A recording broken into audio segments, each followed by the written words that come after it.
Okay, we are here with Dr. David Cook for week 2 of our webinar, 5-week webinar series with Dr. David Cook, talking about the psychology of tournament golf and preparing to play elite tournament golf. And so, Dr. Cook, welcome back. We appreciate it. We had just a huge following, last-minute attendees from last week, and so we're excited to have you back. And how are you doing today? Doing great, thanks. I love being here. Love encouraging what you guys are doing, for sure. Awesome. Yeah, so Dr. David Cook will be at all of our camps throughout the fall, the winter, the rest of 2015, presenting on elite tournament golf, preparing elite tournament golfers, and so we're excited to have him. Last week, Dr. Cook, we talked about preparing for tournament golf, and part of that was 3 main focal points you pointed out. One was a practice round, preparing the night before and the morning of the tournament, and then at the range. And so if you could just briefly go through that again, what we talked about last week for the people listening. Well, just really briefly, because we want to certainly get to today's topic, but we talked about looking at the course backwards, which helps undo what the architects do with intimidation and trying to confuse. And so we undo the illusions by looking at the golf course from the fairway back to the tee and the green back to the fairway, and make notes. We talked about finding the quality angles into the greens and quality positions on the green so that you put yourself in position to have a chance to score better than others. So before you ever hit a shot, you can increase your probability for success. Talked about energy management. When you get to the golf course, your job is really not to practice, but to warm up. And not even just warm up, but to find your rhythm with the extra energy and tension you have that day. We talked about long and slow because you're going to have a tendency to be short and quick. And then finally, we talked about going to the green and learning to feel the green by hitting long putts, not short putts. It's not about making putts before you go tee off. It's about finding the feel of the green. And you can't do that unless you're hitting 30, 40, 50-foot putts. So that's basically a quick synopsis of what we talked about. Right, and last week we had multiple questions on how do I stop thinking while I'm playing tournament golf. I play some of my best golf when during practice rounds or non-competitive rounds. How do I prevent collapsing during competitive rounds and overcoming that situation? And so I think that the message I heard last week, Dr. Cook, was after a poor shot, you go back to the script, right? You scripted the night before, you scripted the morning of. You played the first 3 holes in your mind, you played the last 3 holes in your mind, and so, real quick, so after I hit a poor shot in competitive tournament, and this leads us into playing the tournament, and it's game time and the accountability of the process. So if you could just talk to us about the accountability of the process and the 3-challenge process that you talk about in your psychology of tournament golf. Sure. So today we're going to talk about how to be your best, how to play your best when it means most on game day. And first thing, people just have to. I'm going to say this. It's going to sound harsh. You just sort of have to grow up and take control of what you think. And that's the one thing we have 100% control of in golf, and we need to focus on that. You can't control the outcome in terms of score, hitting greens, sand saves, putting percentage, fairways hit, all that kind of stuff.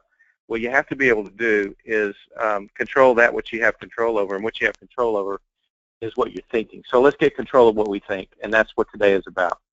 And I think that's huge. And so your goal really, when you head out to the golf course, and you've already scripted this and put it in your script, is my goal today is to put my mind in position to score over every golf shot. So let's define what that means. It means you have a consistent process that you think through. That means that you're basically putting a nuclear defense system over your mind in the last 15 or 20 seconds. In psychology, they call they say the body moves according to the thoughts it has just recent to movement. We call it the law of recency. And so in golf, basically the last 15 seconds or so, 20 seconds before you swing a club are going to affect that swing. And so let's make sure that what we think in those last 15 or 20 seconds are really the right thoughts and good thoughts and controlled thoughts and deliberate and intentional thoughts.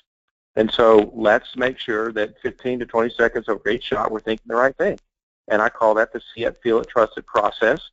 It's your nuclear defense system, and this is a process of creating attention out in front of the golf ball instead of what's happening behind the ball. You know, practice during the week before, when you're working on your swing, you can think of some things behind the ball. That's where your golf swing happens. But game day is about playing the game that's in front of you. You got to learn to get the ball in the hole. I remember my teacher.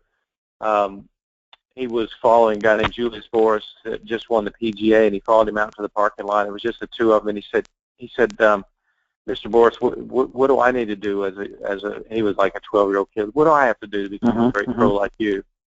And Mr. Boris turned around and said, he said, son, what's your name? He says, Johnny. He says, Johnny, learn to make a par. And that was it. Turned and walked away. And basically, that's the goal. You can't make a par thinking a golf swing. You make a par of getting the ball in the hole. And so that's our job.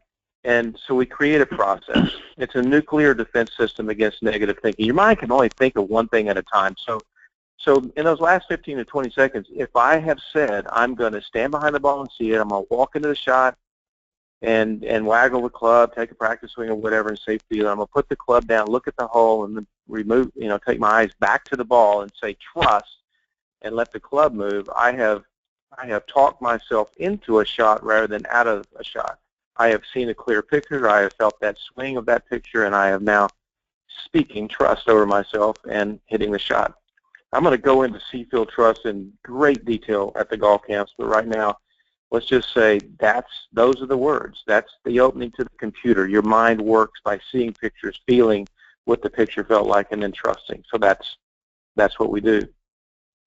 I believe deeply in game day then to allow yourself to fight off the interferences and to deal with the great and amazing challenges mentally during the round, that you need some self-coaching symbols all around you. So I encourage people to mark their ball, not just in an ordinary way, but what is your goal? What do you want to accomplish that day? So every time you walk up and find your ball and identify it, the ball is speaking to you. It says something to you.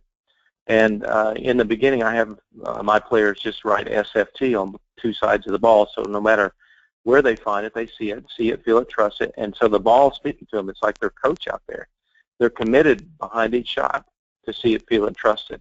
I also encourage them on the scorecard, as you're putting your score down, I just had a 4 on a hole, to then put that somewhere in that blank, another number, and that is how many times you just hit 4 shots. Did you go through the see it, feel it, trust it process, or your process, your specific process that you said you were going to do that day? How many times did you literally do that? You just had 4 shots. Did you do it on all 4 shots?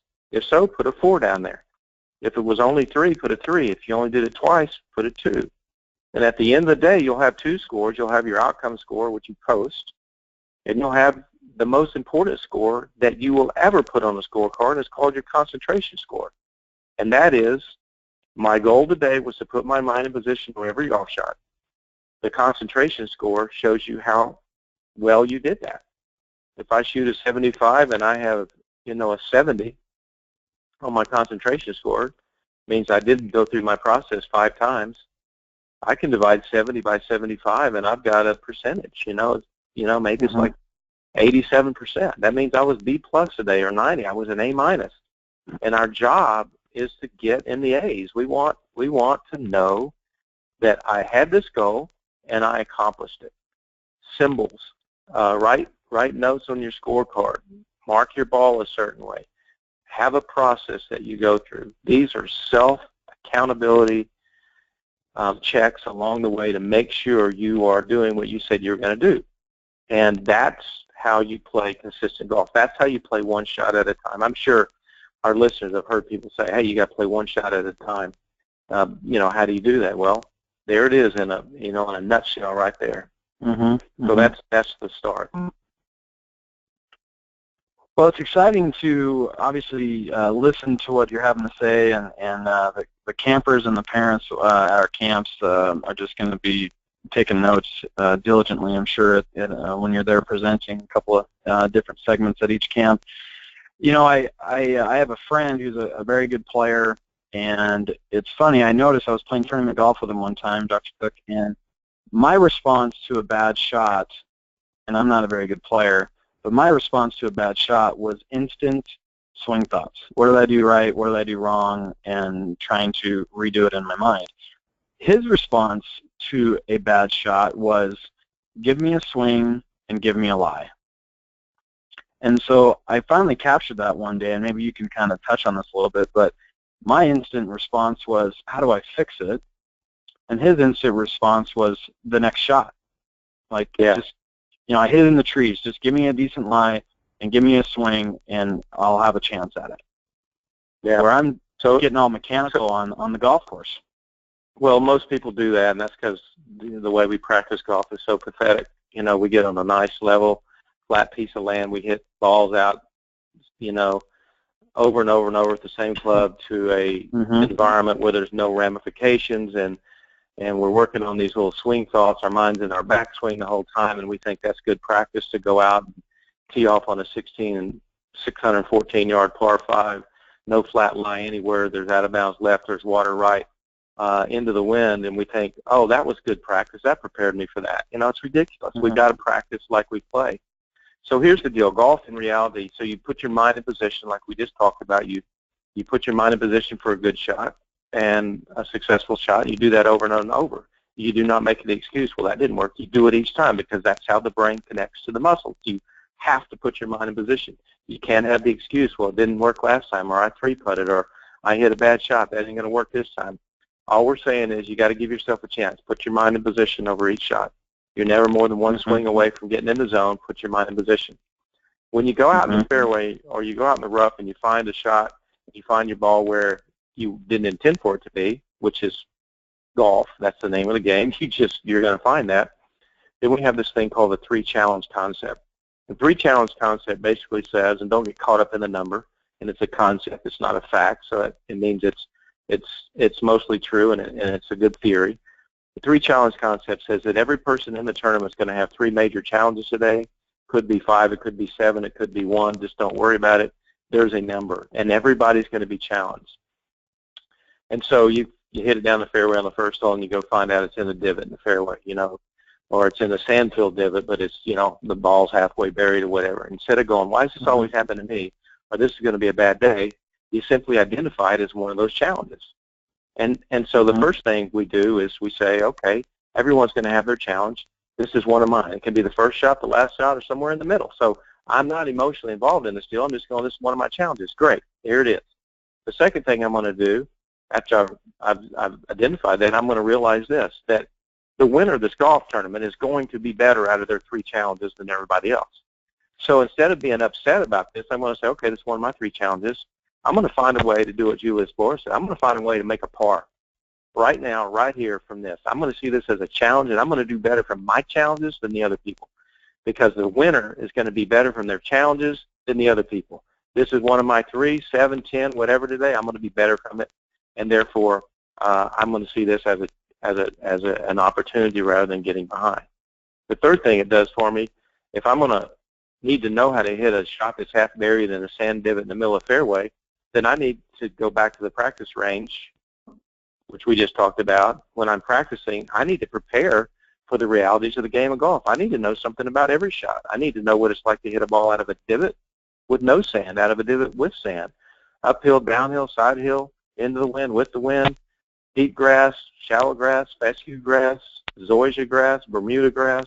I need to know all the shots with all the clubs. I need to get off that flat, perfect surface of the range and learn to play this game and get the ball up and down and make a par from wherever. So that's the third thing, is because I practice differently than others, because I'm motivated to be better from the 3 challenges than others, I'm going to be prepared differently, and I feel confident rather than afraid at that point. And so the 3-challenge concept is a way to turn obstacles into opportunities, really understanding that that is the nature of the game, and that to be great in this game, we have to be emotionally controlled and awesome from the 3 challenges. Really, every shot in golf is point A to point B. We're at point A, wherever that ball is, whatever the situation is, and we find point B.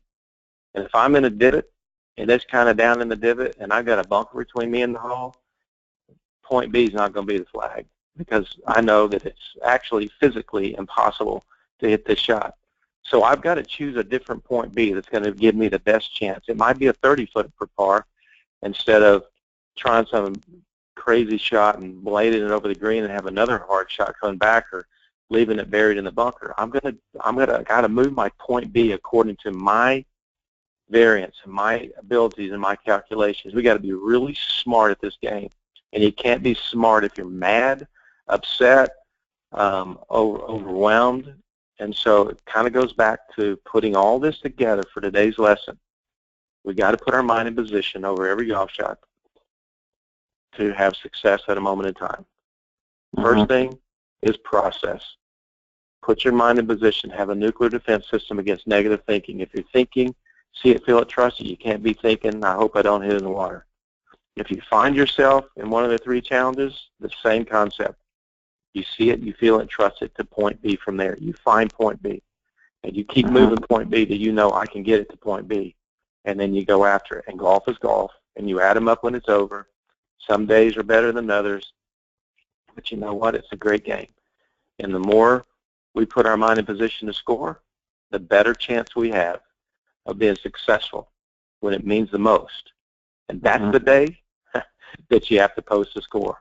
And if you want to be a college golfer, you're going to post a lot of scores, because there's qualifiers every week, and then there's tournaments. And to be ready to play golf at the collegiate level or the elite level, at any level, you better be a person that loves to play golf on game day.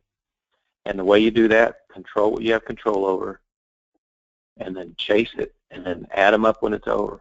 And I've given you two great, great ways right now during the play of what it means to put yourself in position to succeed at a moment in time. So there's your lesson for the day, my friend. Well, I know I'm excited about it. I'm sure our listeners are excited about it, and certainly you've answered several questions I think that we had from the previous webinar, which is, essentially when you hit a poor shot or you get a poor result from a good shot, you're in control of your response to the shot, and go back to the script instead of getting derailed mentally from a swing thought or a bad break on a lie, or like you said, go back to the script. What did you script the night before? What did you script that morning? And go back to the see it, feel it, trust it. Quick question for you, Dr. Cook.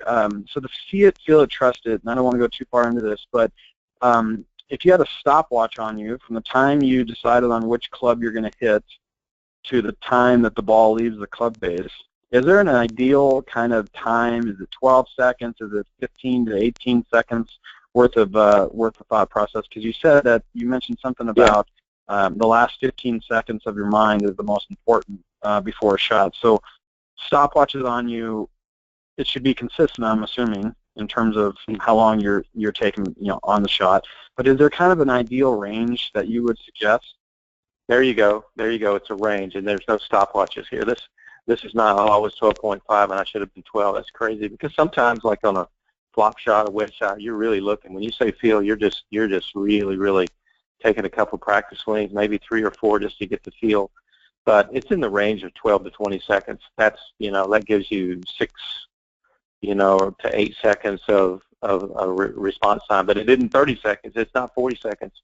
And once you say the word trust, you take that gunfighter look out there. You don't take some timid look back at your target. You look that target down, and when you're ready, you turn your eyes back down to the ball, and when your eyes meet the ball, that club is moving. You do not stare at the ball, because the picture dissipates when you stare at the ball, and then when you stare at the ball, you start thinking swing rather than target. And so, so anyway, that's a range, but don't get too caught up in the exact number, but there's a range of about 12 to 20 seconds. Good question. Okay.